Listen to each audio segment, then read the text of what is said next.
Fushball, un podcast presentado por María Ruiz.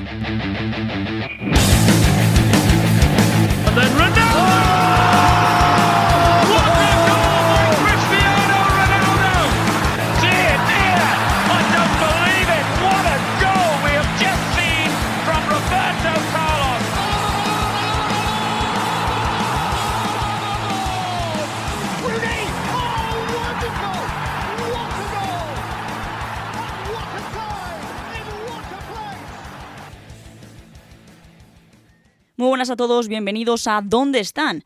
Un programa dedicado a todas aquellas estrellas o estrellados que antes brillaban en las grandes ligas y ahora mismo están desaparecidos del foco mediático. Cuento los días, los recuerdos, mi melancolía, aquellas noches que soñamos, que juramos repetir. ¿Dónde están? ¿Dónde están? Muy buenas a todos, bienvenidos a la cuarta parte de ¿Dónde están? Primero de todo, felicitaros el año nuevo, espero que os vaya todo fenomenal a vosotros y a vuestras familias. Y comenzamos con esta cuarta parte de este programa que creo que os está gustando mucho, que tiene mucha chicha, que tiene mucha historia que contar, con el primer nombre que me viene a la cabeza, que es Ángel Correa.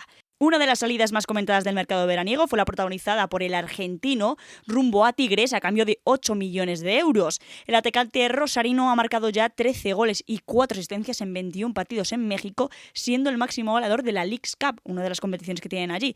Si bien es cierto que su irrupción en el fútbol mexicano está siendo un completo descubrimiento, creo que sigue teniendo buen fútbol que aportar en un equipo donde está siendo mucho más regular que en el Atlético de Madrid, algo que era sabido, porque en la última temporada, sobre todo con las incorporaciones de Sorloth, Julián, pues la verdad que fue perdiendo muchísimo protagonismo Correa. Ya no era ni siquiera el suplente revulsivo que llevaba siendo durante los últimos 10 años en el Atlético de Madrid, puesto que esos galones se los robó el noruego, por lo que entendí su marcha, entendí la manera en la que él quería continuar su carrera lejos del Atlético de Madrid, y creo que bueno, es un destino interesante a lo mejor para su carrera, no sé si el más idóneo, pero en base a la edad y al potencial de lo que puede aportar en diferentes equipos, está claro que Europa a lo mejor se le quedaba ciertamente grande, por lo que me parece un buen destino y creo que Ángel Correa sigue teniendo mucho fútbol en sus botas para deleitar a los mexicanos.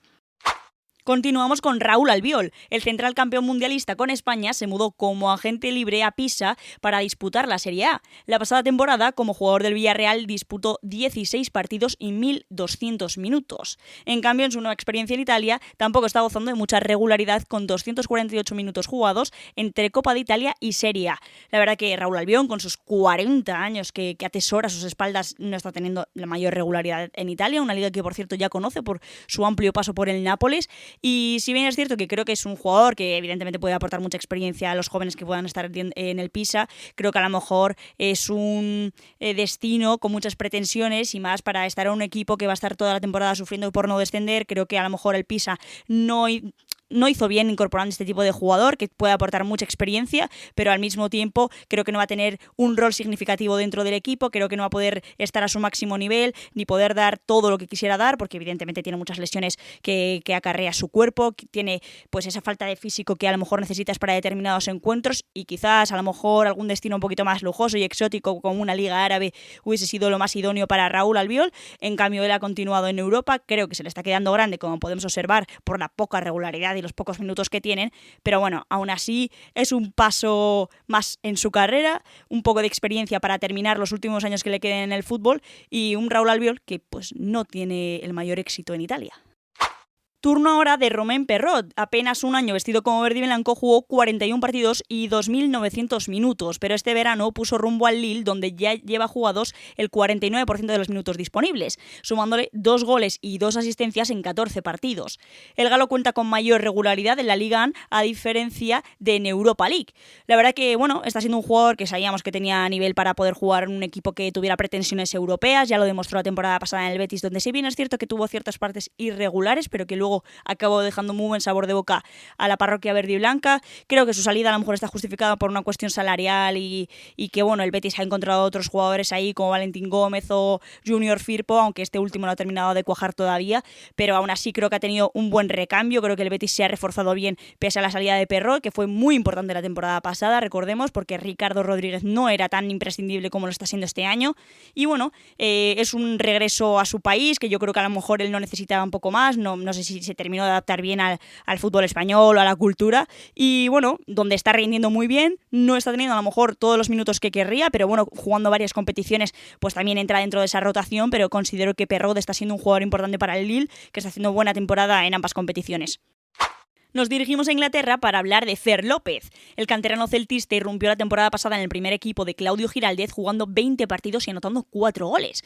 Por ello, este verano el Wolverhampton desembolsó 23 millones de euros y lleva 235 minutos, apenas el 28% de los minutos posibles, con una asistencia en el colista de la Premier League. Incluso la prensa ya rumorea con un posible regreso al conjunto vigués ante su falta de minutos. La verdad que Fer López fue un completo descubrimiento la temporada pasada, uno de los jugadores revelación sin ningún tipo de duda y una manera por la cual se justificó la clasificación europea al Celta de Vigo. Aún así, creo que el Celta hizo un buen negocio. Al final, un jugador que es tu canterano, sacas 23 millones de euros en una situación donde evidentemente no tienen una economía muy bollante los gallegos, y creo que a Fer López tiene que estar todos los días acordándose de Claudio Giraldez, un hombre que le dio muchísima confianza y que bueno, que evidentemente no está gozando de mucha regularidad, no está sacando su mejor versión. Creo que la Premier League, un fútbol mucho más físico, mucho más exigente en muchos aspectos en los cuales Fer López no ha destacado nunca, creo que se le está quedando grande, y además en un equipo que está hecho añicos. Recordamos que tiene ahora mismo solo 3 puntos en toda la temporada, todavía no ha ganado ni un solo partido, en un equipo que prácticamente se ve ya clasificado para la próxima temporada en segunda división, algo muy duro, por lo cual ya se está hablando de que incluso el Celta de Vigo podría estar interesado en un regreso, porque es ese tipo de media punta que le podría venir muy bien para lo que necesita ahora mismo el conjunto de Giraldez, y veremos si durante este mercado invernal no se da la vuelta del canterano madrileño al Celta de Vigo. Turno de Chiquiño. El atacante luso disputó la temporada pasada en calidad de cedido en el Mallorca, donde jugó 11 partidos y tan solo 252 minutos. Este año ha quedado como agente libre recalando en el Alberca de Primera División portuguesa. Hasta la fecha ha disputado 334 minutos, aportando una asistencia. La verdad que Chiquiño era un jugador que creo que tenía potencial como para poder jugar en un club de tabla baja de Primera División, y creo que no tuvo no sé si la posibilidad o a lo mejor el desparpajo como para demostrar todo el potencial que tenía. Sigue siendo un jugador muy joven que creo que tiene ese desborde en banda necesario, mucha velocidad, pero a lo mejor en otros esquemas podría haber aportado algo más que en el de Yago Barrasate, donde creo que no tenía ningún tipo de cabida por toda la competencia que ha tenido el Mallorca, sobre todo la temporada pasada e incluso esta también. Es un jugador que no terminó de demostrar todo lo que podía valer, aunque creo que hay un potencial ahí que puede sacarse en una Alberca que bueno, es pues incluso tabla media-baja de la Liga Portuguesa, es decir, das un paso atrás bastante considerable, vuelve a casa, vuelve a Portugal, donde a lo mejor se siente mucho más cómodo, pero bueno, de un jugador que creemos que todos que podía haber aportado algo más. También estuvo en el Wolverhampton, si no recuerdo mal, y creo que es un jugador que se está quedando un poquito a medio gas y que no va a terminar de lucir por falta de regularidad, de demostración, de empuje, de lo que sea, porque no termino de ver ese clic que necesita un jugador de esta talla. Turno ahora de Maximiliano Caufriez. El defensor francés pasó la primera mitad de la temporada cedido al Valencia, donde jugó únicamente un partido. Esta campaña juega en el Clermont, en la Liga 2 de Francia, donde ha disputado 10 partidos, siendo esto el 61% de los minutos disponibles.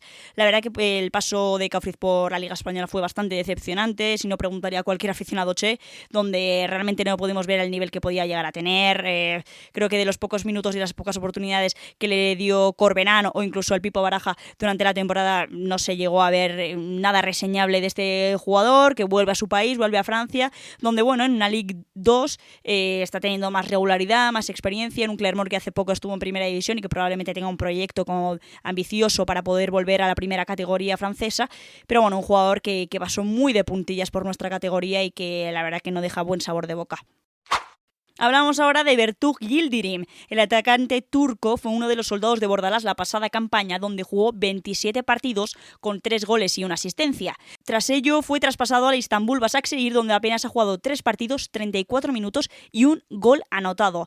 La verdad que, bueno, nunca terminó de agradar, yo creo que a Bordalás. Tuvo algún destello de algún partido donde pues su corpulencia física y su juego de espaldas creo que fue importante para el conjunto azulón, pero más allá de todo eso, no creo que en Madrid le recuerden con buen sabor de boca. Creo que es un jugador que no supo rendir para la primera división española. Se ha ido a un Istanbul Başakşehir, que hace unos años, por ejemplo, jugaba competiciones europeas y es un club de media tabla en Turquía, donde apenas tiene regularidad. Aún así, en los pocos minutos que ha podido jugar, que es media hora en toda la temporada, ha anotado un gol, por lo que esperemos que pueda seguir teniendo regularidad. Pero bueno, era uno de estos jugadores jóvenes turcos que podían ser de la siguiente camada, que es muy interesante la que está generando Turquía con los Kenan Yildiz, Arda Güler y compañía, y creo que a lo mejor se está quedando un poquito más rezagado, esperando el salto que de verdad le convierta en un jugador de culto. Nos toca hablar ahora de Lucas Romero. El atacante argentino-mexicano se vistió de babazorro para la primera mitad de la temporada, donde apenas jugó 8 partidos. Finalizó su cesión y este año se ha ido a Cruz Azul en la Liga Mexicana y ya ha disputado 18 partidos, aunque el 43% de los minutos disponibles, proporcionando 2 goles y 2 asistencias. Un Lucas Romero que ha tenido muchas experiencias en la Liga, tanto en Almería como Alavés, recuerdo uno más, ahora mismo no se me viene a la cabeza, pero bueno, sé que ha tenido otro en Mallorca, es verdad, de hecho donde hizo el debut fue con el Mallorca con 15 años frente al Real Madrid en Valdebebas, la verdad que me acuerdo muchísimo de ese partido. Un Lucas Romero que creo que sobre todo su paso por el Almería fue espectacular, junto con Sergio Arribas, que al final no pudieron salvar al conjunto almeriense, pero aún así creo que las sensaciones que dejó el argentino-mexicano fueron sensacionales. A mí me encantó, de hecho recuerdo un partido contra el Atlético de Madrid donde marcó 2 golazos, mejor dicho, y fue impresionante. Quedaron 2-2 en ese partido, un resultado bastante interesante para una Almería. Pues eso, un jugador que creo que tiene mucho potencial, que creo que puede jugar en grandes ligas. De hecho, lo fichó el Milan después de su debut con el Mallorca y estuvo rondando también por la Lazio, pero no ha sabido quedarse y asemejarse al fútbol europeo, adaptarse, mejor dicho.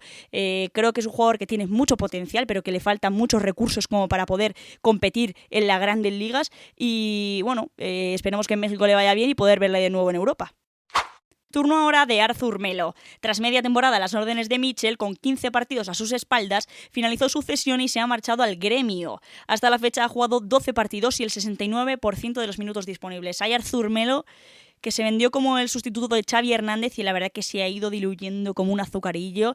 Recordemos que este jugador lo fichó el FC Barcelona creo que fue en 2018 por una ostentosa cantidad y luego se fue traspasado a la Juve en un intercambio con Pjanic ciertamente dudoso, pero que bueno, nunca ha terminado de demostrar que pueda valer para la élite europea, como por ejemplo Barcelona o Juventus, que han sido los clubes en los que ha estado. Creo que es un jugador más eso de media tabla, donde en el Girona pues fue bastante protagonista para conseguir que el conjunto de Mitchell salvara la categoría, pero más allá de todo eso creo que nunca ha tenido la calidad suficiente como para poder estar en un top, como bien digo. Creo que ese tipo de pretensiones se les queda algo grande al bueno del brasileño, que creo que tiene buen pie, que es un perfil diferente a lo que suele ser un jugador brasileño, pero que al final no termina de ser diferencial, no termina de tener un último pase excelente o un disparo de media distancia que pueda ser resultante en algunos choques y en algunos enfrentamientos. Creo que es un jugador que pasa muy de puntillas por los partidos, que es ciertamente previsible, que a lo mejor no tiene las conducciones necesarias, el pase preciso